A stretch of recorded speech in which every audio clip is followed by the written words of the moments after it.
So today I'm putting a video together to explain my fourth great-grandfather.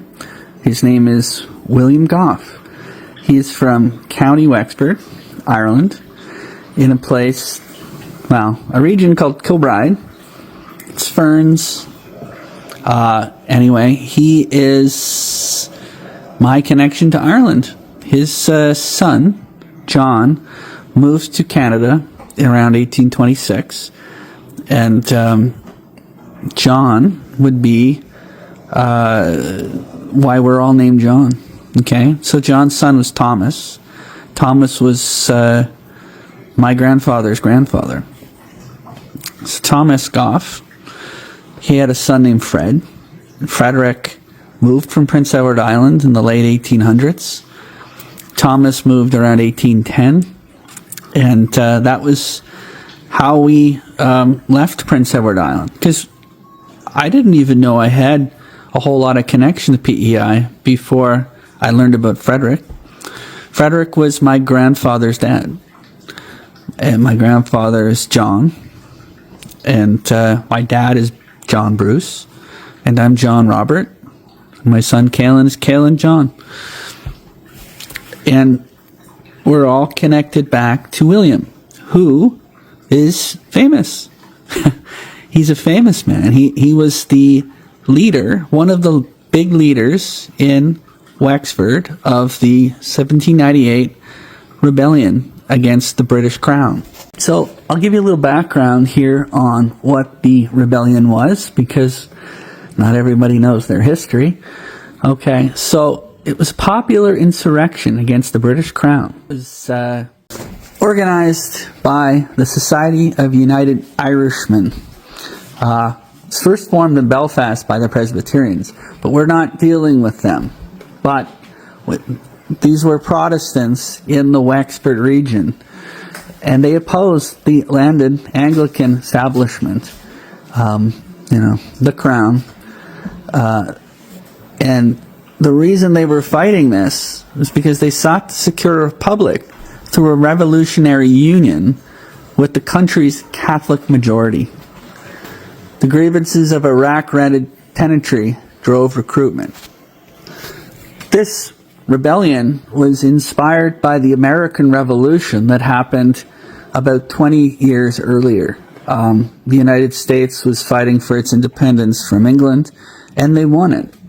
And because they were able to win their independence, it inspired other countries under British monarchy to try to get away and branch away from the crown.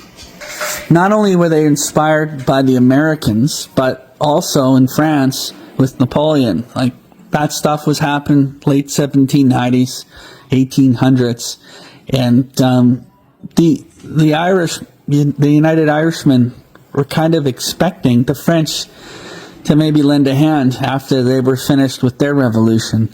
They were quite successful in the beginning, and it looked like if France could topple, their establishment, and if the Americans could, and they did, topple the crown, then it stood to reason the Irish, who were one of the most repressed of all, might be able to, take on their own authority of, take over their own, have their own autonomy, right? Like, they didn't have rights as Catholics in Ireland. They didn't have normal voting rights or land ownership rights.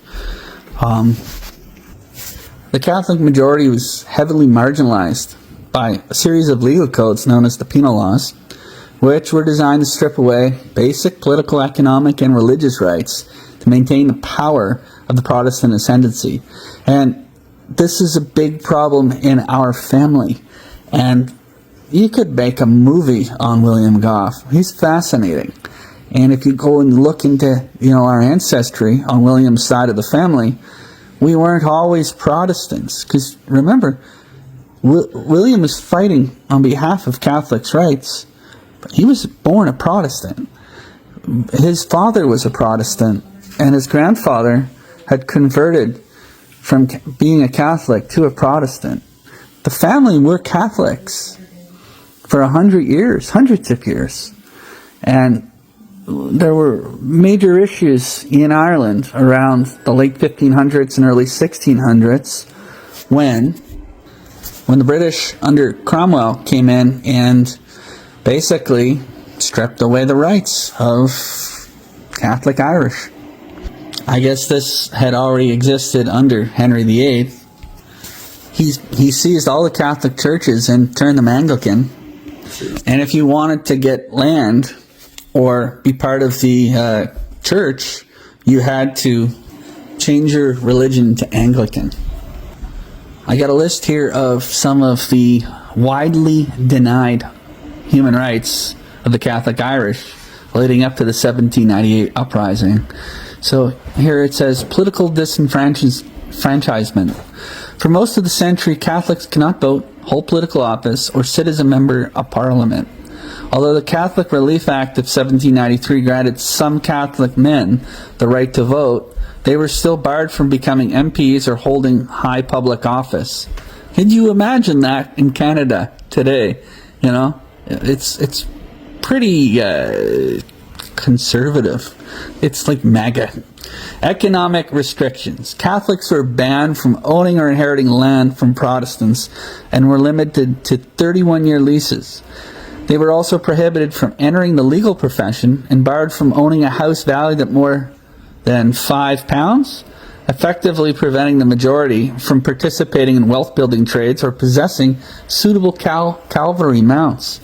So as you can see, Catholics were being denied the right to be privileged people in society. They were basically having so many of their rights taken from them, they weren't able to maintain wealth, or status within the community.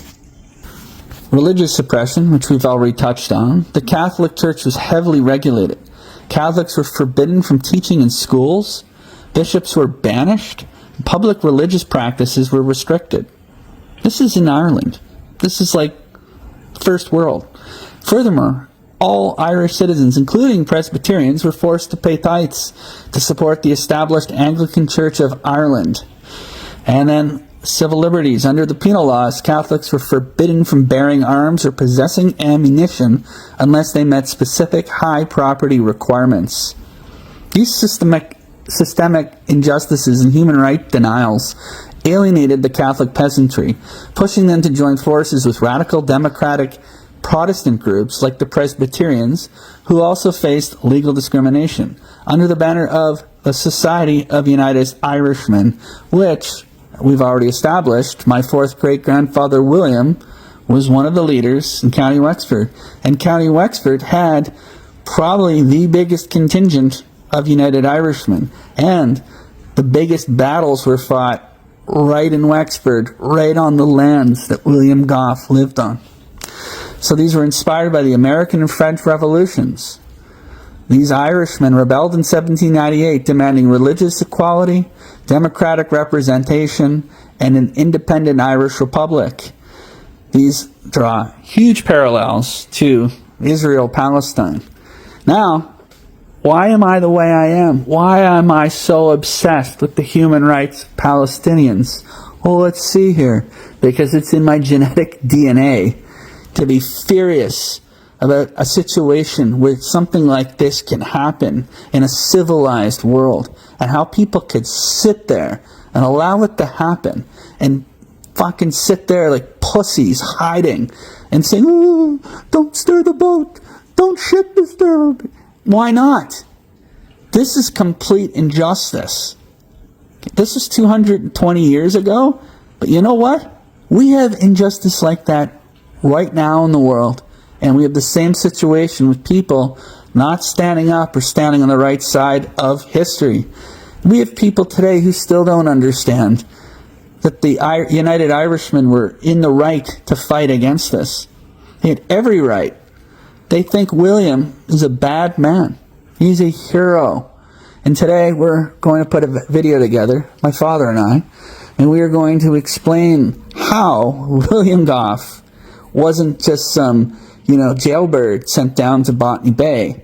And he's a hero who stood up to the establishment And he survived because all of the leaders of the 1798 rebellion, not all, but I'm going to say 9 out of 10, they were executed publicly in front of crowds of people who were angry at them because all sorts of people were murdered.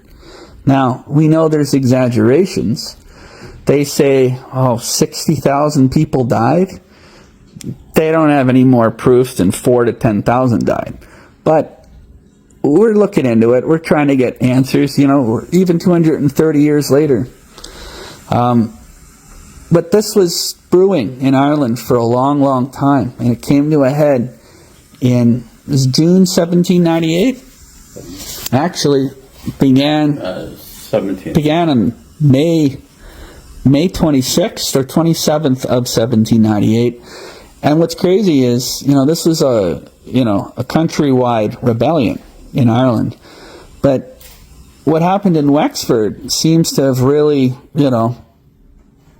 really started, really ticked it off. And what's crazy is when we investigate this year and this rebellion in Wexford, we find that tensions came to a head when William's brother was murdered. So William, he had older brothers. He had an older brother named Abraham, who was, an important member of the community, and an older brother, Clement, who's the oldest. And Clement was named after his grandfather and, of course, his father. Clement was I believe, a farm owner, right? So he was murdered by a Catholic. And this is why William's family, well, it's not the reason why, but it is a major reason why there was zero tolerance for Catholics at this point. This man named Quigley murdered Clement. Clement was being a good Samaritan. His neighbor, who was a Catholic, had some of his cows escape the field, and they had broken out of the field onto another property. And Clement noticed it and tried to rescue the cows and bring them back to his neighbor. So he was rounding them up, and he was having difficulty doing it because they were, excited to be out of their, out of the fields. And Quigley, his neighbor Quigley, I guess he was a Catholic choir boy or something. He found them, pulled out his gun, believing that Clement was stealing the cows. And of course, why would he have thought that Clement was stealing the cows? Because the Catholics and the Protestants were at each other's throats. Because if you were Protestant, it was assumed that you hated Catholics and you didn't want them to have human rights. And there were a lot of Protestants that they were divided on religious lines, but not everybody. So this Quigley, thinking that, his Catholic boss was being robbed, pulled out his gun and shot him. Cold blood. Killed him right there in the field. And Clement was a good man. He was described as doing the right thing, because Clement didn't look at it like a religious rivalry. In fact, Clement might have even been like William and saw the need for human rights to be restored for the Catholics. But this shooting, all it did was deepen the sense of hatred between the religions in Wexford. So when Clement was killed, it was just a few days later that the rebellion began. Father John Murphy was, he rallied the United Irishmen after the killing. So if you go back and look into the history of this, Father John Murphy was a huge proponent in stirring up the rebellion, and there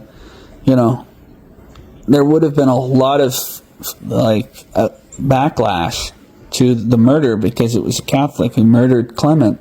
Clement was an outstanding member of the community, and of course William's family would have had it enough of the Catholics at this point. William was married to a Catholic named Anne Murray, and William, being Protestant, he didn't look at it as Protestant versus Catholic. He looked at it like he was fighting on behalf of the rights of man. And he wouldn't have seen this whole situation the same way as everybody else that was losing their minds. Father John Murphy, there's a lot written about him, but at the end of this rebellion, he was executed, probably in front of everybody. And now, they were killed, I think they were hung, but they also had their heads cut off, they were pitchforked. You hear lots of stories of heads being, them being decapitated, and then putting their head on a stake and parading it around so the crowds could cheer. So a lot of the main leaders and the leading ship disturbers in this were executed and made public examples of for the people. It was done to kind of maybe persuade some of the dissidents to behave or to stop. But it was to make an example to the public that the British weren't going to lay down and take it from the rebels. There were many major people involved in this rebellion. I'm going to hand this over to my father Bruce, and he's going to explain the leaders of the rebellion.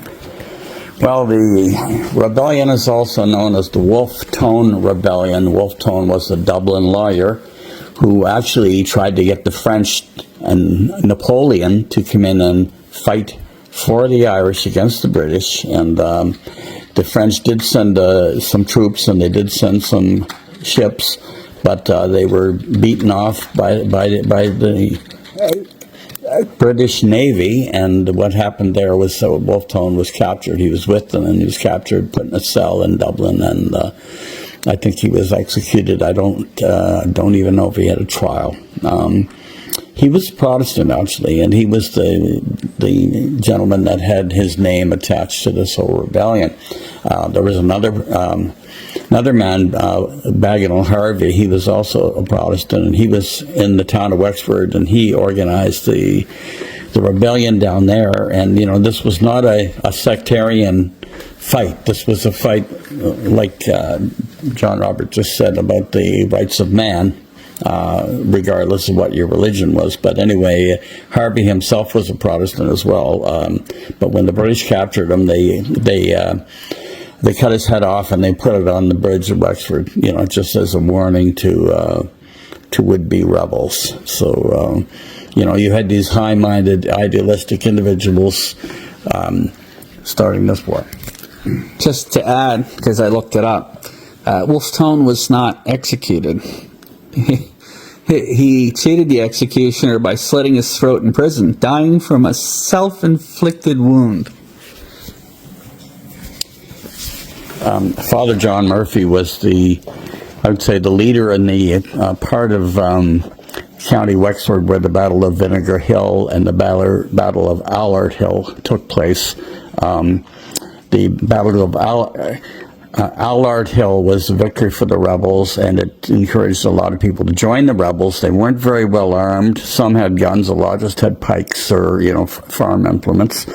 Then they fought the British at Vinegar Hill, which is a hill just outside the town of Enniscorthy in County Wexford. And the British, of course, trained soldiers and trained marksmen, really the Irish rebels really, they put up a brave fight, but there were a lot of casualties of the British Army and also the yeomen, who were local Irish that served with the British Army, won the battle. So these were some of the leaders. All right, so we'll go through a few more. There's Henry Joey McCracken, who was one of the principal leaders in Ulster. He commanded the rebels in Antrim. He was hung. Bagenal Harvey, who we were just talking about, was hung. John Murphy was hung. And their heads were all cut off. Father Philip Roach, he was a big one in Wexford. He briefly replaced Harvey. He was hung on Wexford Bridge. The Shears brothers, John and Henry, were key members of the Dublin Directory. They were hung drawn and quartered in Dublin. Matthew Keogh, a rebel military governor of Wexford town, was hung on Wexford Bridge. And these were the major leaders. Not all of them were Wexford, but as you could tell, 3 or 4 of the big ones were. Here are some of the key leaders that were not executed. Lord Edward Fitzgerald, the premier military strategist and figurehead of the United Irishmen, fatally shot in his bed while resisting arrest before his formal trial could take place. So he was executed. He just was shot. Miles Byrne, one of the youngest commanders in the field, fighting at Vinegar Hill and Arklow, he successfully evaded capture and later fled to France, where he became a career officer in the French army. Napoleon must have picked up a tip or two from him, eh? Hey? Michael Dwyer. We know Michael Dwyer, a celebrated Wicklow insurgent captain who held out in the mountains long after the 1798 defeat. He negotiated his surrender in 1803 and was transported in an unsentenced exile to New South Wales. So, yeah, if you study Australia and William, you'll find Michael Dwyer in there a bunch. Joseph Holt, a notable insurgent general from County Wicklow, he negotiated his surrender in the autumn of 1798, was also transported to Australia. He was a friend of William Gough's, a good friend. William Aylmire commanded the rebel forces in Kildare. That would be William's forces.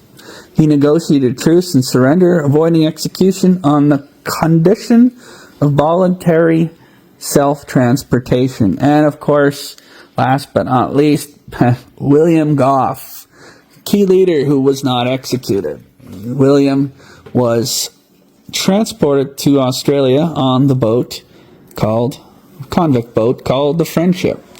And he went on the Friendship with his buddy, James Dixon, who was a priest. And he also went with Michael Hayes. And there were a number of these guys. They were all friends down in New South Wales. Wasn't Australia yet. And they were tasked with building a settlement to start building what would now become known as Sydney, Australia. And William was able to survive with only a 7-year term in New South Wales. So he would have been, eligible for return in 1807. But he was just down there about 2 years, maybe 2.5 years, when he was pardoned. And I think he was fully pardoned. It might have been a partial pardon. I can't remember. Yeah, it was a full pardon. So he was free to return home, and he didn't. He stayed for another 7.5 years. Well, 7 years. He left in October of 1809. And he left with his really close friend, James Dixon, the priest. James's brother, Thomas, I think was a major, they called them shit disturbers, in the rebellion, and he was also murdered. Dixon himself was almost executed. We have a theory that it's possible that William may have been involved in sparing Dixon's life and some of his friends, because William seemed to have some kind of close affiliation or relationship with some of the yeomen, and we'll get into that later on. But William, when he was arrested, was sent to New Geneva, and that was in Waterford? I think it was Cork, actually. In Cork. No, I'm right. It was in Waterford. So, that's prison barracks. And he was there from the summer of 1798 till late summer of 1799. And that's when the Friendship sailed for New South Wales. And that voyage took 6 months, and he was shackled in the boat. He was only unshackled on New Year's Day to celebrate going over the Indian Ocean. And some of his fellow rebels died on the voyage. They got sick. Wouldn't have been a nice voyage, I'll tell you that much. What's incredible is William's 7-year sentence, and then being reduced to 2. I mean, a lot of the guys that did less than William had life sentences in New South Wales. Some of them never were able to leave. Some of them were finally pardoned. But William had a generally short sentence, and we're wondering, is it possible his religion might have contributed to that lenient sentence? What we do know about this whole situation is that William had to fight not to be executed. He had to fight just to be sent to New South Wales. And he needed people in his corner. We're going to get to that here in a second. But what I have in front of me here is the leadership in the Oulart area of Wexford. It says in the west and north, Father John Murphy, Tom Donovan, William Gough, and somebody Gahan were in charge of Boulavogue. They were all prosperous middle-class families. So in front of me here is the Ireland Australian Transportation Record Database, and it's the petition on William's behalf. It was listed as Gough, G-O-F-F. We know later he was G-O-U-G-H, but we know his father Clement had changed the family name from G-O-U-G-H to G-O-F-F, so he could sound more Protestant, because the family was originally Catholic, as I said before. So he was imprisoned in New Geneva, and he was shipped out in August of 1799. His crime was participation in the 1798 rebellion, and his petitioner was J.T. Troy. We're going to get to him in a second. William was described as a farmer from Milltown in the parish of Kilbride, County Wexford. So the petitioner name was Dr. John Thomas Troy, and he was the Catholic Archbishop of Dublin and Primate of Ireland, who also intervened on behalf of William Sutton, another Wexford rebel who was from a prominent Catholic family. This is surprising that Troy had intervened on behalf of a Protestant. And why is that kind of neat? Because in 1798, around the time, or after the time of the rebellion, Archbishop Troy himself issued a sentence of excommunication against all of those of his flock who would join the rebellion. In the pastoral read in all the churches, Troy spoke of the clerical organizers of the rebellion as vile provocators and apostates from religion, loyalty, honor, and decorum, degrading their sacred character and the most criminal and detestable of rebellious and seditious culprits.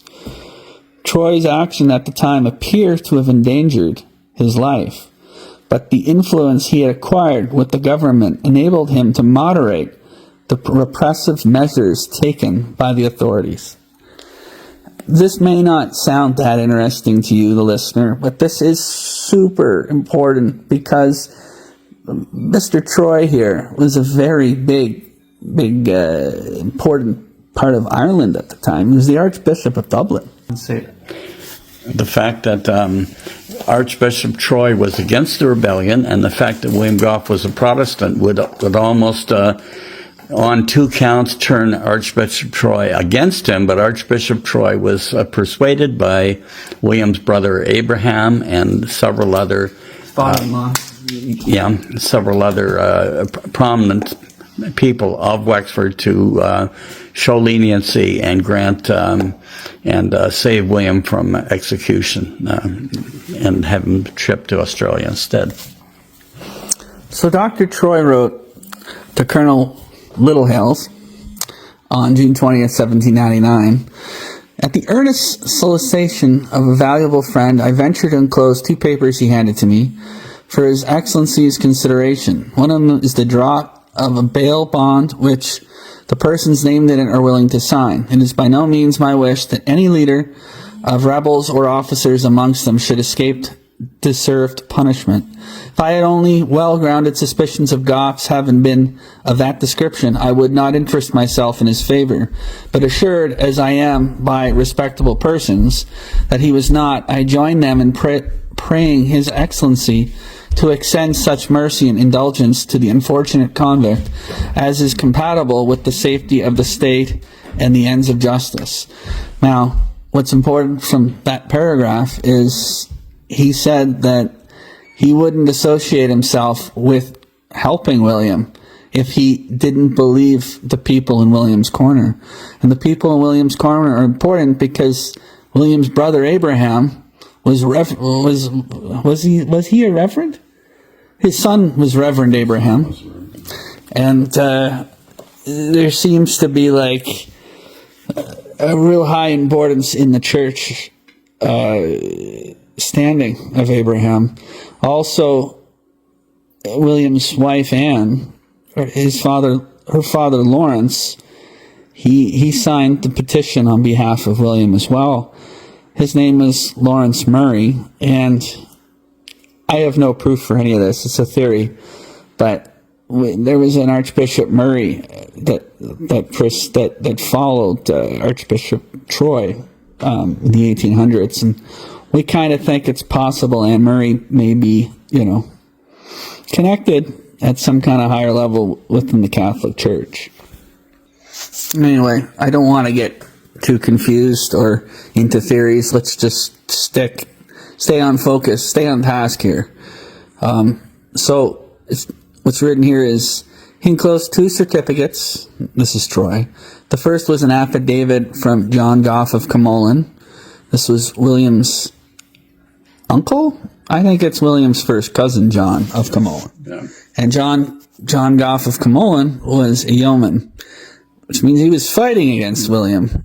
And he stuck up on behalf of William, which is interesting. Now, before I go any further, this John Gough of Camolin, this yeoman, his family, his descendants are still in Boulavogue in Ireland, and we've had contact with them since the 1960s.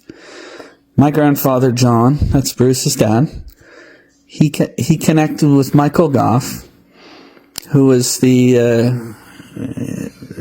was close in age to John, and the two of them, that is how we were able to connect ourselves back to Ireland through this family. This is John Gough's direct family, this John Gough of Camolin. So that's pretty interesting. So John Gough, William's first cousin, spoke out for him, and so did Abraham, his older brother of Enniscorthy, and Lawrence of Milltown. This is William's father-in-law, Anne's father, in the parish of Kilbride.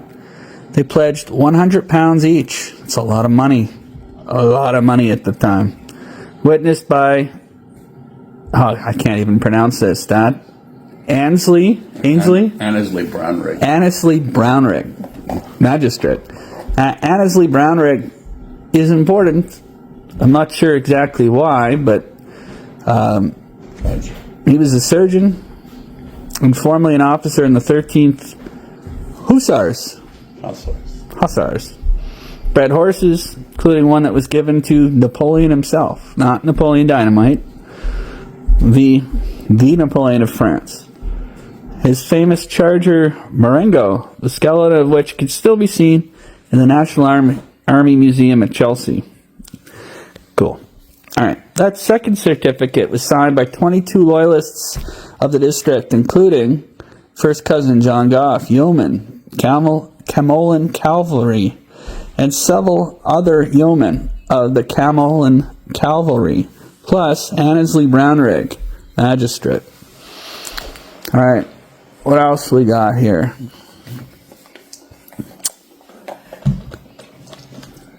The condition of the above recognizance is such that if William Gough of Milltown on the parish of Kilbride in said county, farmer, who is now a prisoner at New Geneva, shall keep the peace towards all the Majesty's subjects for 7 years, and in the meantime, to be guilty of no rebellious act, and to appear at the next general assizes for said county, to give in further bail, if required, that the then above recognizance to be void, otherwise of force. Okay, well, they used funny language back then, didn't they?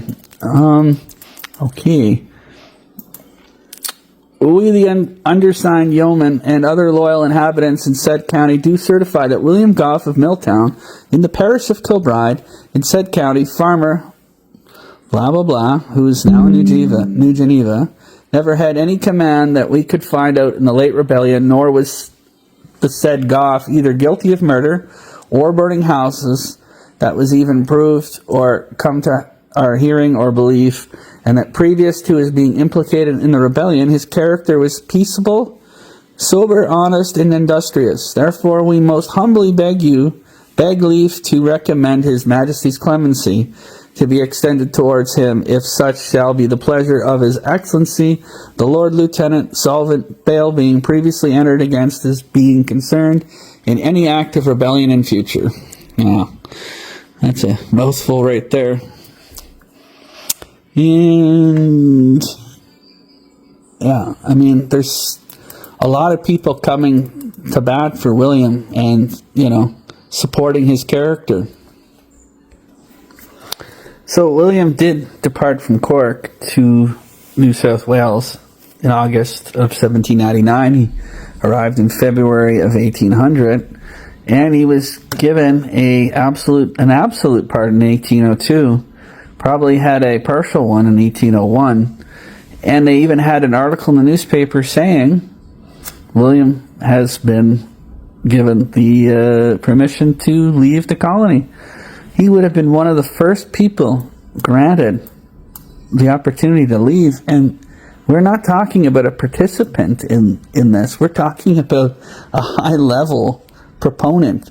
He's considered a principal of the Wexford Rebellion, and the Wexford's one of the most important parts of the rebellion.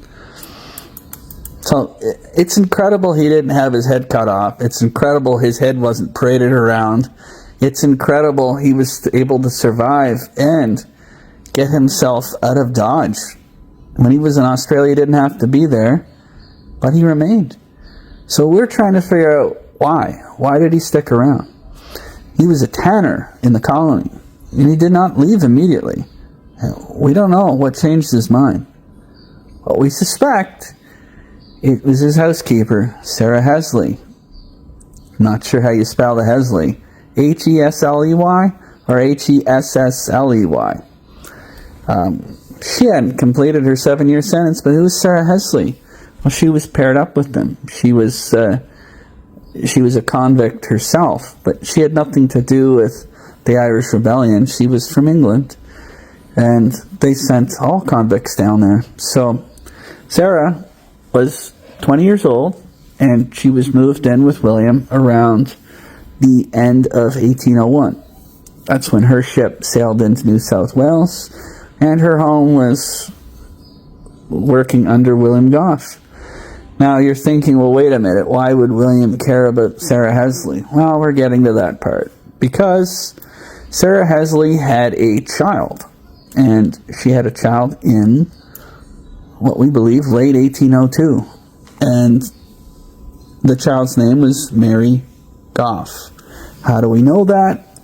Because there is a newspaper clipping, I guess, in the Sydney Gazette about New South Wales from 1809 showing that William returned home. There are two different articles showing that William, Sarah Hesley, William's servant John Doyle, and of course Father James Dixon, and a Mary Gough returned. Now there are Mary Goughs that were convict women, and there was at least one. We don't think this is a convict woman. We think this is a child. The reason we think it's a child is because the other Mary Gough that we know about stuck around in Australia till the 1820s. So, William Gough was a tanner, and he was a prominent one. He was well respected and was making quite good money just doing his job in New South Wales.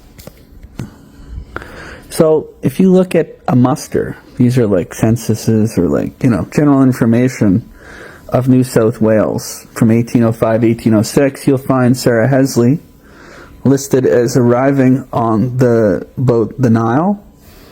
The Nile arrived in 1801. And next to it, it says P. William Gough. P would be partner, right? Sarah Hesley was listed with the letter C. And the C listing was concubine. That's what the C was. So with her number is the letter C. So concubine meant unmarried, but we all know a concubine is kind of like an escort of some sort, like a prostitute. And of course, in the numbering and the description, it shows that Sarah Hesley had one natural female child with her. So that is why we suspect that the Mary Gough that came back with William Gough was a child. Pretty interesting, eh? And here's the Sydney Gazette clipping here. It states, all claims or demands, if any, on Mr. Gough, his housekeeper Sarah Hesley, or John Doyle's servant, are desired to be presented immediately as they intend to leave the colony in the Mary Ann. So the Mary Ann took them back to England. And then one last clipping here before they left. Notice is hereby given that the undermentioned persons have obtained His Honor the Lieutenant Governor's permission to go as passengers on the Mary Ann. And I'll list them: Mr. O'Connor, Ellen O'Connor, Mr. William Gough, Mary Gough, Sarah Hesley, Mr. James Dixon. And we believe that's their little contingent: Gough, Hesley, Dixon. Mr. William Emmett, Mr. Thomas Green, Sarah Green, John Doyle, that was the servant. John Petty, that's Tom Petty's great-great-grandfather, just kidding. Joseph Imes, Jane Rind, Catherine Mellon, Sarah Bellin Child, Sarah Sibrey, and Captain Bishop. What's notable is, of course, Father James Dixon traveled on the same ship. They arrived on the Friendship and they left. And you can find it written all over the place that Dixon was basically very important to William. He helped William get through the toughest of times, being away from home in New South Wales, and without a church, without any real connection to God, the prisoners felt abandoned. So Father James Dixon was very important to many of the rebels, because they believed in God. They were, many of them being Catholics. And William being Protestant, it's kind of funny, like, he needed Dixon, who was a Catholic. He needed Dixon to preach and talk about the Lord. And William would have felt lost without James Dixon. So it is neat to think that William may have actually converted to Catholicism after this. Or, maybe he'd already had when he was with Anne. But of course, he was with Anne, but it seems like he was also with Sarah Hesley as of 1801 or 1802. We have letters here that are kind of neat. I don't know if we want to get into this stuff because this stuff's a little deeper, but let's just stay on topic here. William Gough was sort of a big deal in this whole situation, fighting against the crown, fighting for the rights of his fellow man. And it's an honor to be a descendant of his. He would be my fourth great-grandfather and my father's third great-grandfather. My grandfather, John, I call him Grampy, he was more obsessed about discovering the links and connecting the clues and the dots that we don't have put together. He was more into that than me or my father. And we're at a point in our lives where we're interested in this. We weren't really interested when he was alive 30 years ago. But now we're at a point where we're like, we want answers. So we're fighting for them. We have a lot figured out, and we have a lot more we want to put together. But the story is fascinating, and I have a million more things put together. But, of course, to go over them all, it's going to take a long, long time. We're going to get to them. But for today, I think this is a good part to stop. We come back to it in a second section, and we'll get right into what happened to William. Like, when was he born? We know he was born somewhere between 1758 and I would say 1765. We don't know when he died, but probably no later than the 1850s. Could have died as early as 1816, 1817. Did he come back to Ireland and find Anne? And did he find John? Because John, we believe, was born in 1796. We don't have absolute proof when he was born. His gravestone is here on Prince Edward Island in a community called Cascompeck. It's an old church ground. It was a graveyard, but it only had about 6 or 7 graves. Kaelin's doing the 6 or 7 right now as I speak. You don't know what that means because you're listening to this 30 years later. Look it up, 6, 7. So on John's gravestone, he's listed as being born in 1801. In the census of 1841, he's listed as 40. So it's consistent that he was born in 1801. But if he was born in 1801, how is it even possible he could be William's son? That's where we're at right now. Because if William's not our father, who is? Now, we know William's our father. We know William was John's father. We know this because we have enough anecdotal evidence passed on through the family throughout the years. We have enough that kind of traces us back. But it would be really helpful and important to kind of nail this down, why John is listed as 1801. We know that they get years wrong on censuses, and people didn't give their real birth dates and stuff. We know this because John's wife Ellen is all over the place in her birth date. You can't even tell if she's born in 1807 or 1812. She's listed herself as different ages. So we're getting to all of that. But anyway, what's important here is that William was able to survive execution after he was captured. He was a leader, and he was given the most lenient sentence of almost anybody who was a principal factor in this. And he was in Australia for about 9 years. He was in New Geneva for a year, and on a convict boat for half a year. And you think about all the hell he had to go through to get back. How did he ever believe he would get back to Anne, his wife, and his son John? You know, he must have given up. It would be hard to devote yourself to that and then be paired up with a woman, a 20-year-old. You know, it's pretty obvious that Mary Gough was his daughter. But we don't know what happened to them when they returned. Well, we sort of know, but we don't 100% know. We know that William returned to England, and we know he sent a letter from London back to New South Wales to his friend Michael Hayes. Michael Hayes was a very important person in William Gough's life. He was one of the most important rebels in New South Wales that wasn't executed. He was also from a wealthy middle-class family. There's a lot written about Michael. He had many letters that were saved that are, you know, you can find them online. You can find them in a Michael Hayes collection.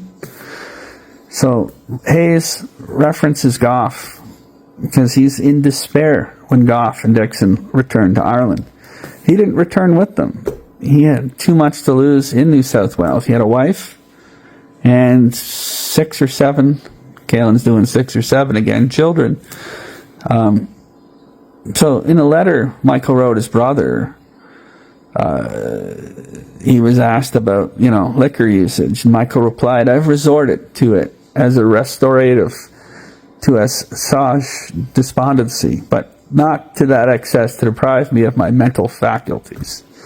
It's with temperance and only occasionally that I have been obliged to resort to it. At the departure of Gough and Dixon, it prevailed more than it has since or before or ever will again." So he was pretty sad to lose William. There's nobody who speaks an ill word about William. William is, when you think of class or, respect, William, he's treated at the very most high. Like even Joseph Holt, maybe the most well-known rebel that wasn't executed, had great stuff to say about William. We'll get to that later too. Let's see what else we have here. William didn't respond to Michael Hayes when he got home, and this upset Michael greatly. Took William about 6 years once he returned to send a letter to him. Yeah, Hayes in 1817 said he had received a letter from Gough, and he asked that William told him that his woman and child resided in Wexford. And, of course, Michael Hayes already knew Anne and John lived in Wexford. So when Hayes reports this back to his brother, that his woman and child were residing in Wexford, it is safe to say he's talking about Sarah Hesley, Mary Gough, had found a home in Wexford as well. There is a really well-documented explanation of the 1798 rebellion. It's not accurate. It's very biased. It's written by Sir Richard Musgrave in his memoirs of the different rebellions in Ireland. But you can find William in those memoirs. But you'll just also hear a complete defense of the Protestant religion and attack on anybody defending the Catholic one. I can get into a whole lot about William here. He owned a family property, Tom the Bully, adjacent to Boulavogue, as well as a property in Milltown adjacent to Ferns. The one in Milltown was with his wife, Anne Murray. And, of course, the one in Tom the Bully was inherited through Clement. Just looking through this home in Milltown, is where he kept things in safekeeping, but the soldiers plundered it. And this is the home, this is Anne Murray's home. So that's kind of interesting. But here's something really fascinating. This is really cool, and I can't share the whole thing. Maybe I'll try to.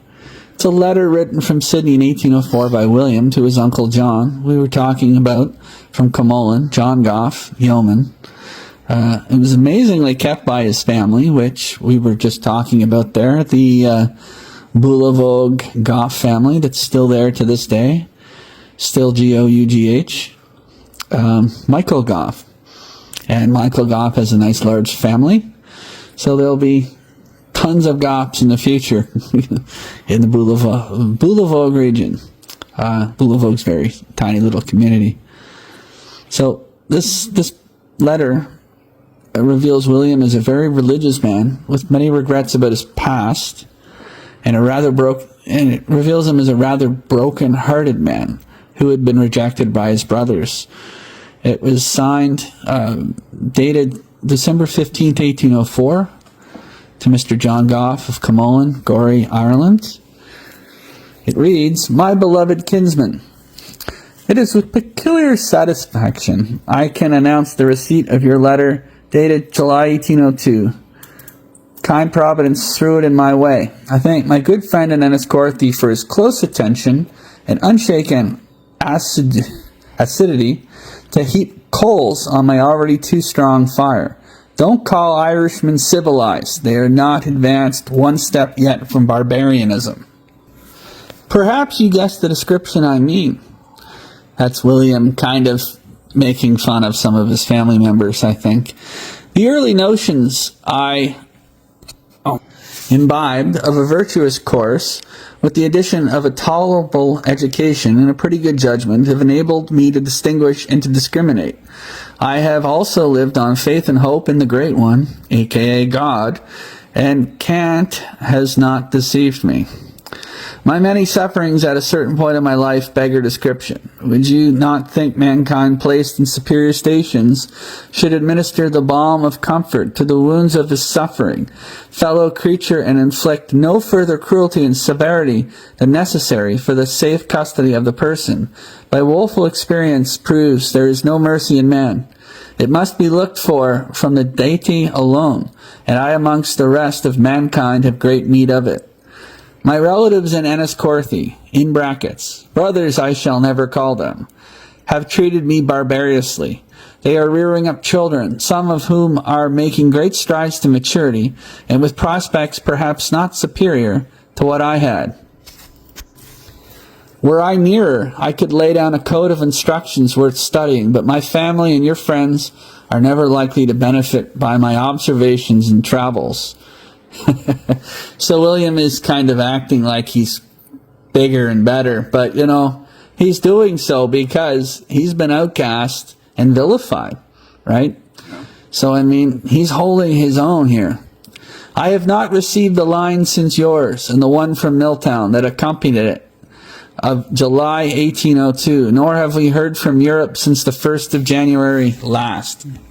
A Dutch ship bound from Batavia to Ambonia, now Ambon, Indonesia, captured by an English whaler and brought in here a month ago, reports that King George is dead since May last, and several other things which time alone will explain. King George was not dead. The report was wrong. When these ships appeared in sight, they were conjectured to be enemies, and all was confusion for some hours. We are in great apprehension of a visit from the French. They could come from the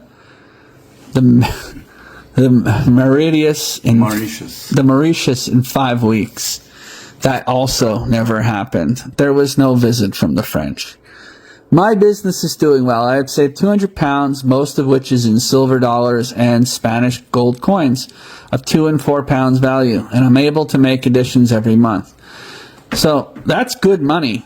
And consider this, they paid £300 to get William away from executioner Dock.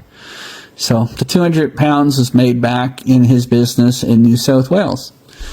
I fear my property in Tom the Bully is now of little worth. My father-in-law, Lawrence, says he still holds it, and the person I left in care knows how to instruct him.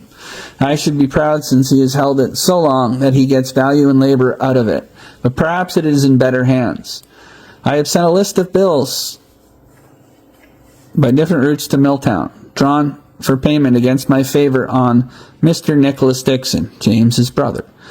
If they are honored, or that I am desired to do so, I will advance him as much as he wants to be paid to Mr. Lawrence Murray or to my unfortunate wife, and that is Anne. He doesn't list her. I should gladly send what money I have if I had a fair opportunity. If anything happens to my father-in-law, my Milltown friends will be wretched indeed, but some Christian, I hope, will take them by the arm and help them on to the end of their journey to the land of promise. So William is also mentioning that a true Christian, Catholic or Protestant, wouldn't do hypocritical things against their religion so that they could defend their British crown. So William is still standing his ground against the stupidity that he had to face when he was fighting for the rights of man in 1798. Now he writes, "Well, the day holds, we must jog on, but the night will come, and on looking back we shall perceive all was vanity and vexation of spirit. It will not matter then whether it was monarchy or republicanism. Good works alone will be the order of the day. I must conclude with best wishes to Mrs. Gough and children. Believe me to remain, your most affectionate but unfortunate kinsman, William Gough. Pretty cool letter, eh? And of course you can see it on the screen in front of you. The letter gives us a wealth of information that was probably shared by his fellow rebels in Sydney, including Lawrence.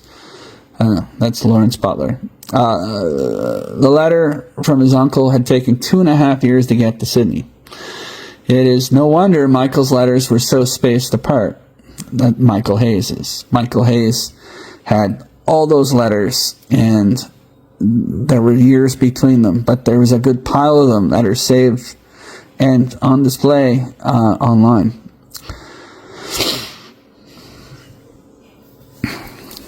Also, we can take away from the letter, it was hard to get information about what was happening in Europe.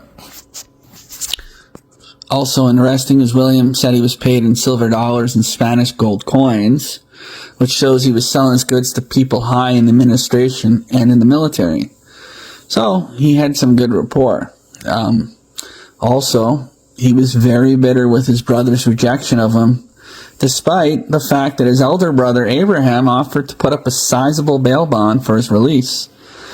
He received no letters apart from John's and the one from Milltown at this point. And the one from Milltown was from his wife or father-in-law. And that must have hurt him. It is therefore surprising that he did not write Michael right away after he returned. Michael was very upset about that. But it's possible these letters got lost in the mail. William must have known how the others felt when he left. It's possible William had to keep his head down, though. He didn't want to be caught writing former rebels in a penal colony. And that's where we are with William. When he returned to England, there's no sight of him. The only proof we have of him is that he wrote Michael Hayes to tell him that his woman and child were in Wexford with him. That is all we know about William after he returned in 1810. We don't know what happened between him and Anne. We don't know what religion he took on, but we know that he was, there were rebels that returned home, maybe a few before him, but I don't think there was anybody of high standing that returned before he did. He would have been one of the most higher standing rebels that returned that early, and he may have had people that wanted him dead. He may have been persecuted when he returned. He may have wanted to stay out of Dodge. So we're not even 100% sure he returned to Ireland right away. My grandfather, one of the last things he thought, and he told my dad to, look out for, was the fact that he may have gone to South America, more specifically Argentina, or we don't know that for sure. We know that some Irishmen returned to, they didn't return, they went down to South America to fight against Spanish tyranny. But we don't think William did that. But there were a lot of Irishmen that, they moved there. They just said, we're not going back to Ireland. So William may have been in Wexford, and that's most likely where he was. But it is possible he lives in England. It's possible he moved to, South America. He could have gone back to New South Wales or New Zealand. Could have even ended up in the United States or Canada, more specifically Newfoundland. But we don't know whatever happened to William after he returned from his exile. And that's where we're at now. We're looking for a grave. We are looking for proof that he's, John's father. Well, we know he is, but we need something really specific. Now, one of the reasons we're having trouble with this, and most families don't have trouble with the 1800s, 1600s are trickier. We have so much information of our family in the 17 and 1600s. It's crazy how much we know. But we don't know some stuff between 1800 and 1850, and here's the reason why. So, during the Irish Civil War in the 1910s, was it? Early 1920s. Early 1920s. There was a lot of damage to government buildings as the Irish were fighting each other over whether or not they were staying in the Commonwealth or if they were going to leave. So all of this fighting led to destruction, buildings being burned, documents being destroyed, and anybody who's done any kind of ancestral research on Ireland between, before 1920 knows that stuff is destroyed. Not everything. Some places in Ireland, there's 90% of documents are fine. But in areas like Wexford, no, they're destroyed. So when you go looking for things before, say, 1850, it's really difficult to find.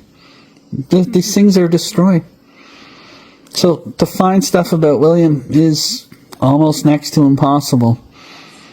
There are documents with many Williams listed in that time frame, but specific ones, no, it's really, really hard to find. And anybody who's trying to find proof or connect things perfectly to this time frame struggles. There's some restoration being done right now to find, damaged documents and burnt documents that are smudged and try to restore them so that we can have some more answers.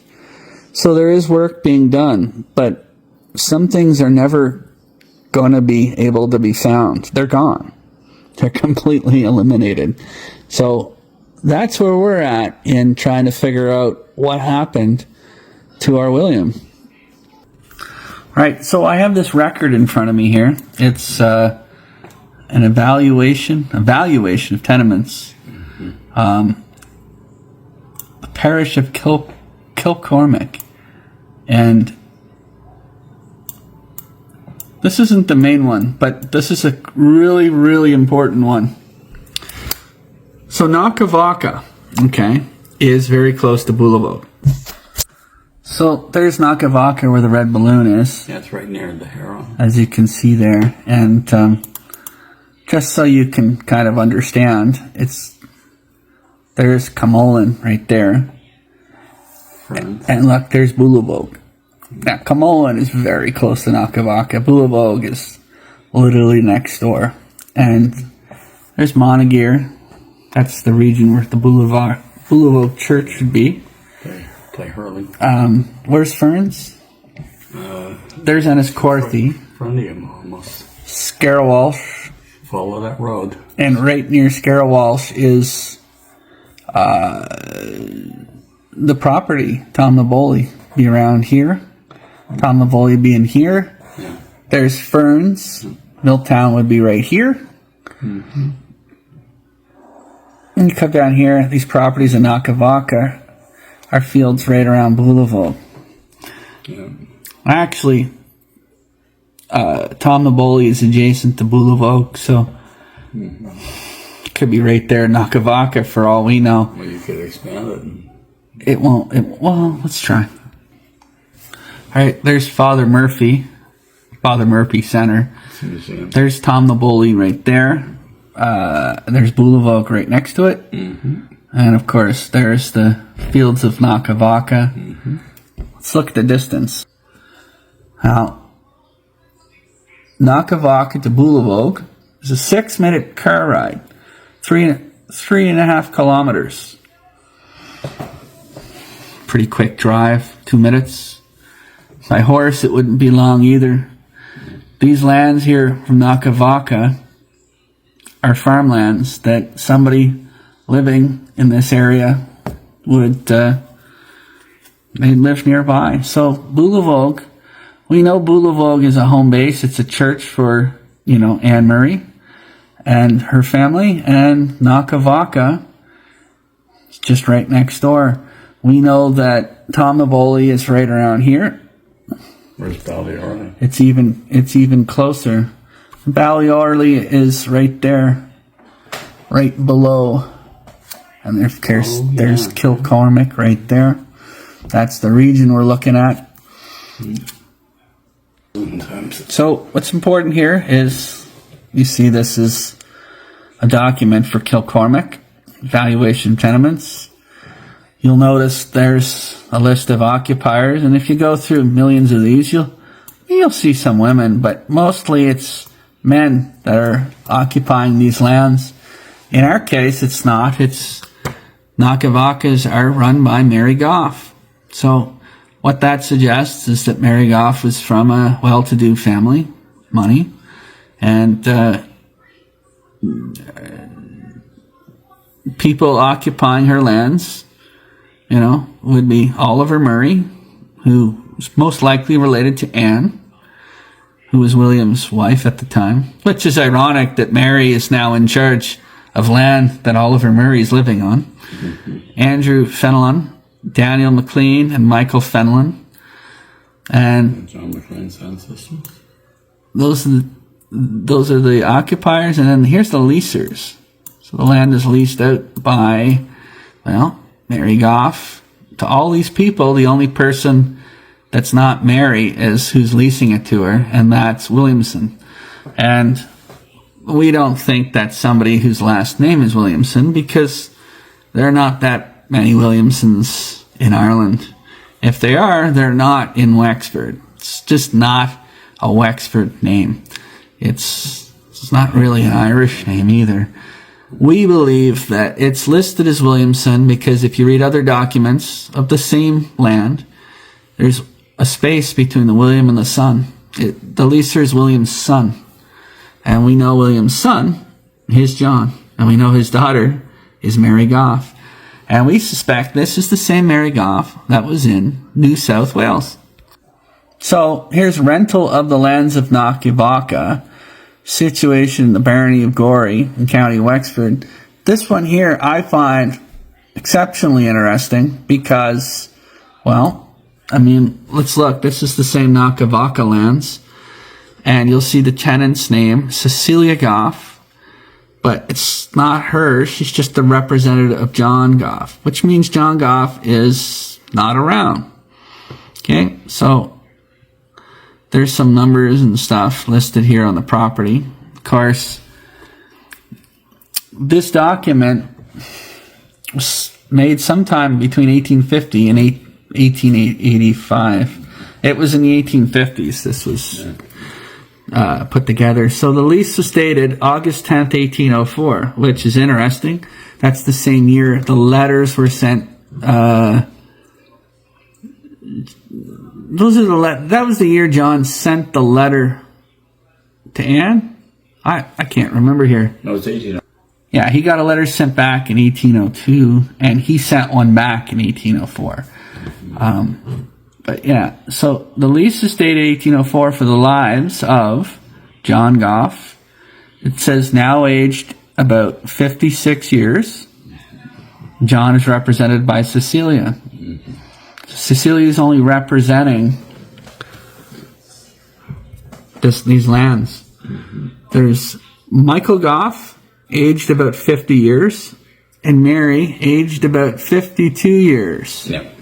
Right. So Mary is listed as 2 years older than Michael, which suggests Michael was born in 1804. Mary, we're pretty sure was born in 1802. And John Gough was born before that. There is a document proving that. And we're going to pop that up for you here in one sec. This document says July 1852. I've seen it listed as 1854 before. But if this is accurate, John Gough would be born in 1796. Mary would be born in 1800. And Michael would be born in 1802. I don't think that's accurate.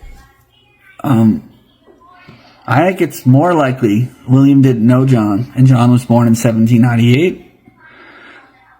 And then you'd fast forward Mary 2 years as well, and she'd be born in 1802, which is accurate. And then Michael would be 1804. But this document, it's listed as Ireland and Cumberland Estates, 1852. Miss Gough, who's Cecilia, is a representative of the Lacer, had a very good residence. Her tenants were William and James Murphy and Patrick Darcy. So I think this document's really interesting, but I don't know if this disproves this isn't our people. I'm pretty sure this is our Mary. Where it says Cecilia is a representative of John Gough, that's William's son. And if you look in a different spot, I can't find the document tonight, but Cecilia is the representative of William's son. That pops up again in another document. It's not Williamson. Again, it's John, William's son. I'm going to leave it tonight. This document doesn't disqualify or prove anything, but for the lives of these people, John, Mary, and Michael may have been John the Yeoman's son. I'm not sure who Michael Gough is, whether it's a favorite nephew, but I believe that these three children inherited William's lands. And this is listed as 1852.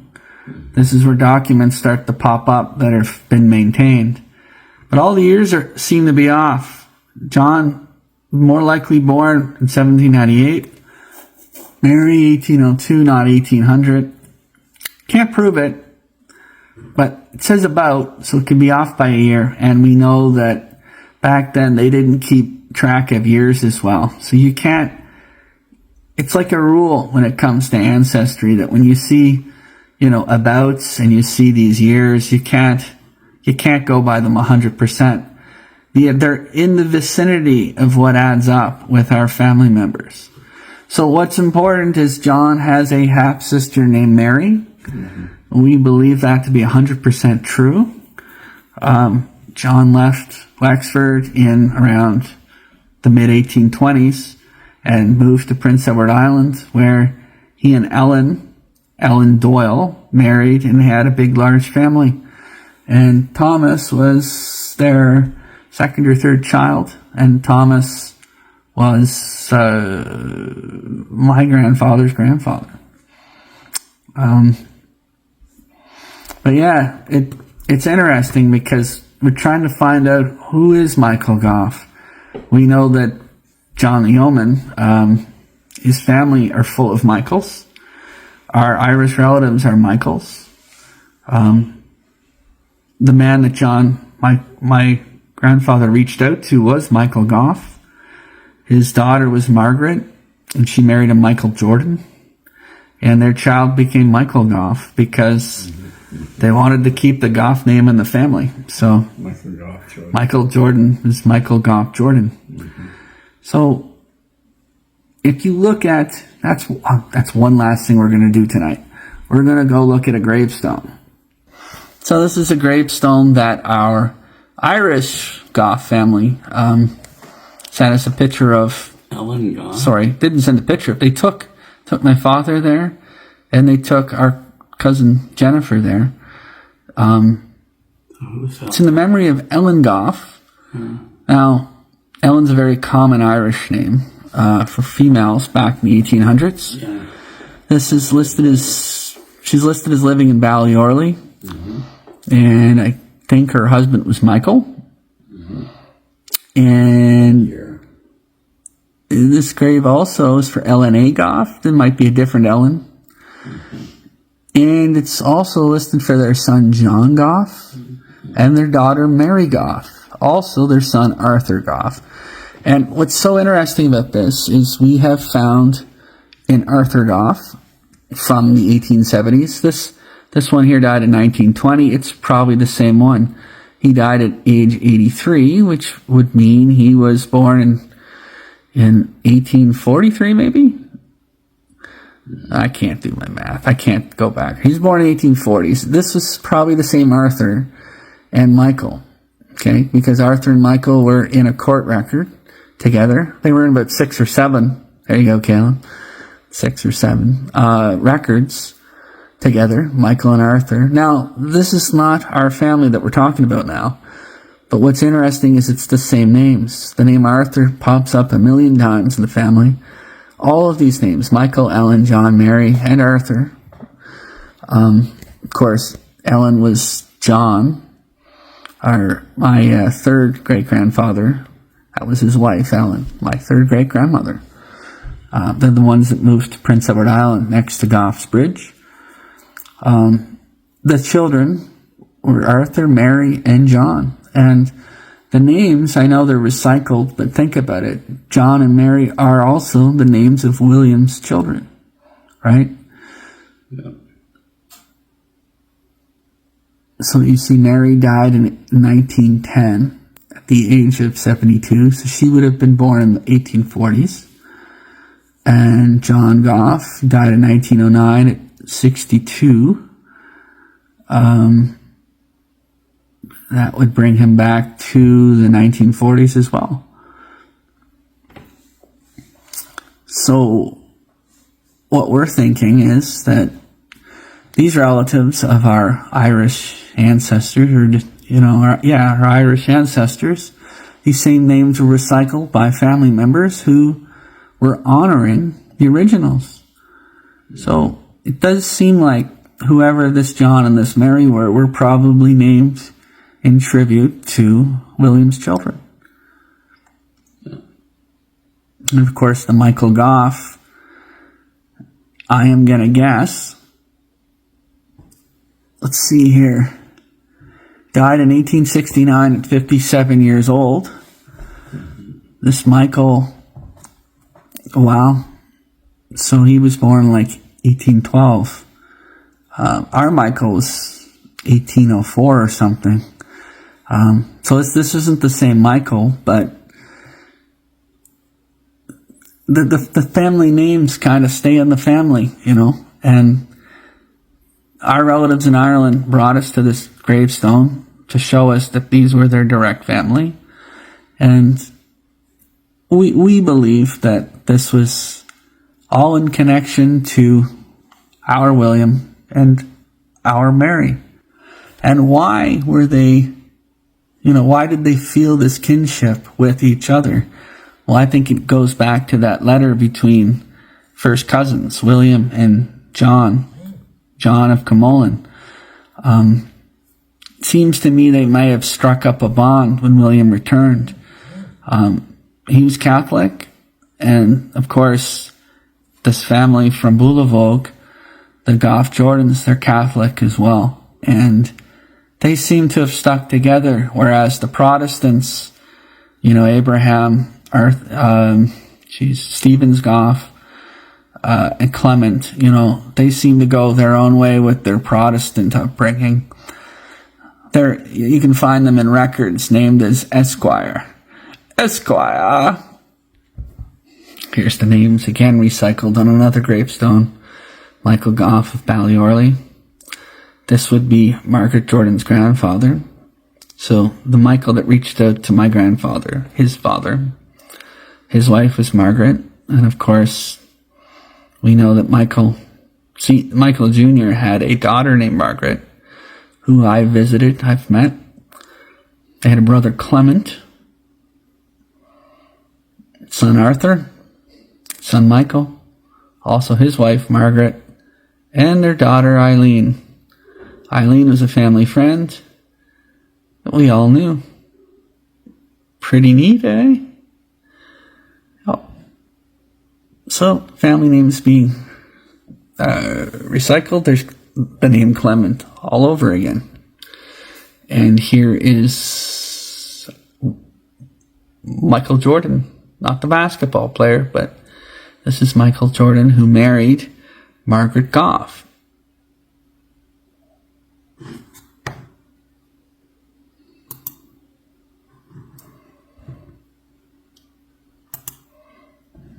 There's his farm, his cows. He left the farm to his son, Michael Gough Jordan.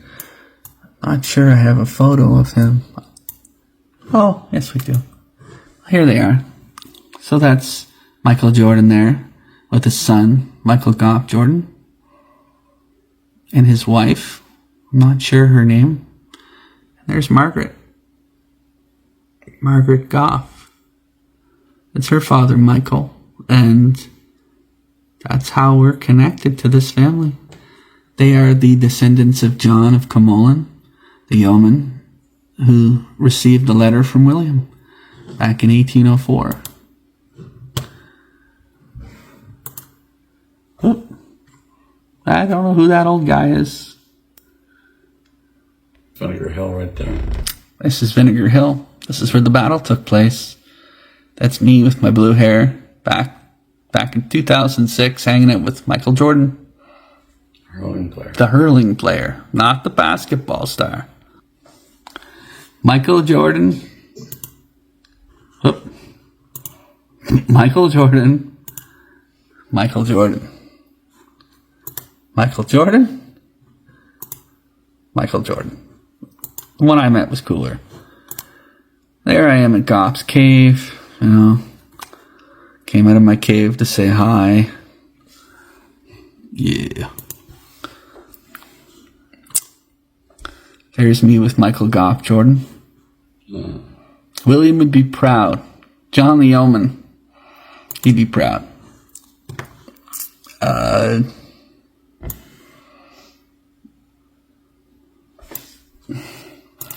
Of course, no trip to Ireland is complete unless you meet some girl on the bus. And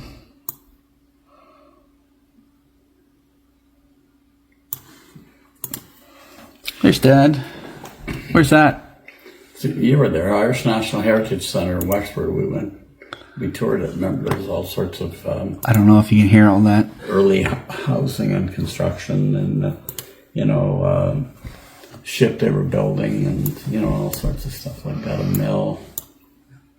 Don't you remember that? We took a cab out, and I think we took a cab back in. There's Michael Gough Jordan's family. There, his wife. Well, they don't have the children. Oldest boy there. Yeah, the oldest boy's not there. But He's these are triplets. And what's his wife's name? Noelle. Noelle. I didn't meet Noelle, did I? She was a Gough too. Yeah. Oh, there's the oldest boy there. Yeah, that's Daniel. Yeah. I don't think you met Noelle. Daniel. And who's this guy? That is Wolf Tone? Wolf Tone. Theobald Wolf Tone, the leader of the rebellion. Wolf Tone. Yeah, so there's an old graveyard there. Is that in Ireland? Yeah, that's Glendalough. It's an old monastery. There you go. Beautiful area with lakes and everything. And we'll finish this off with That's a pub, the old stand and an old temple pub. bar. Actually, what we need to finish it off with is Robin Hood. Robin Hood City there. Robin Hood? That's not Ireland, that's New York City. That doesn't matter, though. Foley's Irish pub. Robin Hood? Singing Danny Boy was banned. And Robin Hood. Cool, eh? And where is that? That is the Giant's Causeway in Northern Ireland. Okay, that's nowhere near Wexford. Yeah. I think you got a couple of things in the wrong country there. So we had our relative Jen Gough come and visit us. Jen is a first cousin, once removed from Dad, and she visited us on the 20th anniversary of our visit to Ireland, and we kind of put our heads together trying to come up with ways we could maybe go back to Wexford and resolve this issue of whatever happened to William, because that is of utmost importance to us right now. We are searching high and low, asking people online, and trying to get answers to, when was John born? What happened to Anne and John once William returned and brought Mary and Sarah with him? When did William die? What did William do with his life after he came back? What did he deal with? Are there any letters? Is there any proof of life? And we don't know that. Nobody really seems to know. We know there's a Stevens Gough family out there. Stevens Gough is his nephew. Those people may know. And we also know that Abraham's family was large, and they're all out there. They may all have different names at this point, but that's where we're headed. And if you're listening to this in the future, a long time from now, these are ways we can get answers. I reached out to one of the convicts' descendants. She's actually not a descendant. She's the wife of a descendant. Her name is Barbara Butler, and her husband was a descendant of Lawrence Butler, who was one of William's friends in New South Wales. He was probably 10 years older than William, and he was a major player in Michael Hayes' letters. Barbara Butler has a whole website devoted to the convicts, and she's done a fantastic job tying everything together. I reached out to her, and we became fast friends for 3 months, and we messaged each other back every night, and I helped explain who William Gough was. And, I mean, she already knew, and we did a great job putting together what we could of his life. And that's where I borrowed a lot of what she wrote. She even thanked Bruce for all the help, because I ended up writing her on behalf of Bruce. So we put that all together. We did a really good job on it, and it's there. Anybody can find it. In the Ancestry, there's all sorts of documents listed connecting William and John, and whatever we could find that we think, solves our mystery is there. John came to PEI, had a large family. His son Thomas had a big, large family. Of course, Frederick, his son, he had a large family. And his son John, my grandfather, he had a smaller family, just had Bruce and Huey. And Bruce had Jackie and I. Huey didn't have children. Now I have Kaylin. So our family tree has dwindled, but we're still out there, and we're trying to find people that can connect us. There's piles of people in Ancestry, but very few Goughs, and very few people we can connect to the Wexford area. We'd love to find descendants of William and Sarah through Mary, who's a half-sister of John. We didn't even know she existed before a year ago. So we can look into John's descendants. We've met a few. John McLean, he's deceased now. Frank Bulger, Jeannie Bulger, Jen. There are people that are interested trying to help us, trying to help solve the mystery, but somebody out there knows something, and if we don't figure it out in our lifetime, Dad and I, it's important that Kaylin or somebody in our lineage, our descendants, look into it, try to find an answer, try to connect this together with who is John. And I don't think the stuff gets harder to find as time goes on. I think it might even get easier as new documents surface and new ways, like new contacts comes into light. Mm-hmm. We think it's just little tiny things that add up that can kind of give us the answers we need. So I still, at this point in time, think finding living family members of William's brothers, the ones we know of. Even Clement may have had family, right? Clement Jr. And we know that Abraham and Stephen Gough, Abraham's son Stephen, they had big families. And we know that they know about William through the pamphlet that we have.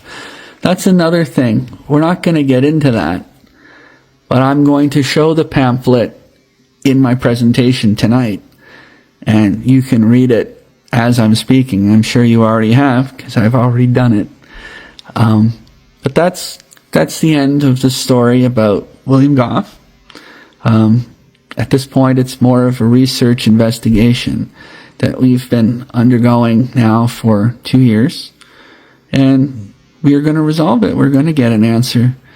My dad wasn't all that interested in this till a few years ago, but we've heard about it My dad's heard about it since he was in university traveling, because my grandfather was very, very persistent in trying to come up with an answer of what happened to William.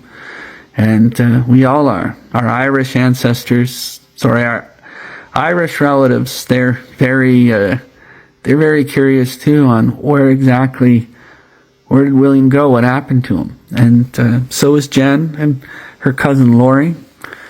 And us Goughs that care about our heritage, we're just trying to connect the dots. We know who William's family was. We know his dad was Clement. His grandfather was Clement. We know there was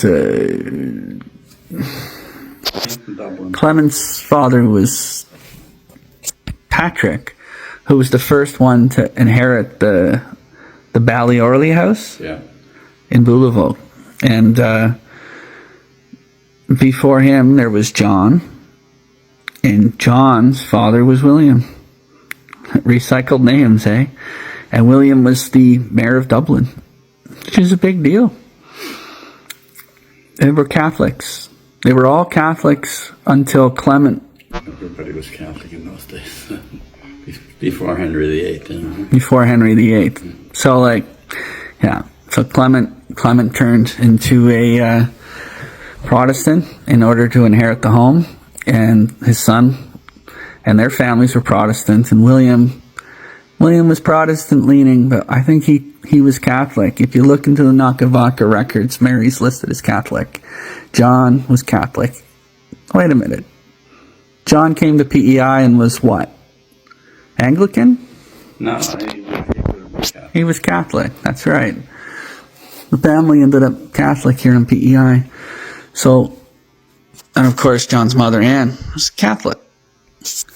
And when the family turned Protestant, the name Gough went from Gough to Goff.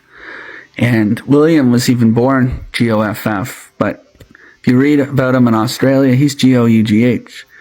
When he returns, I think the family name is Gough. And his son John came to PEI as John Gough, Goff.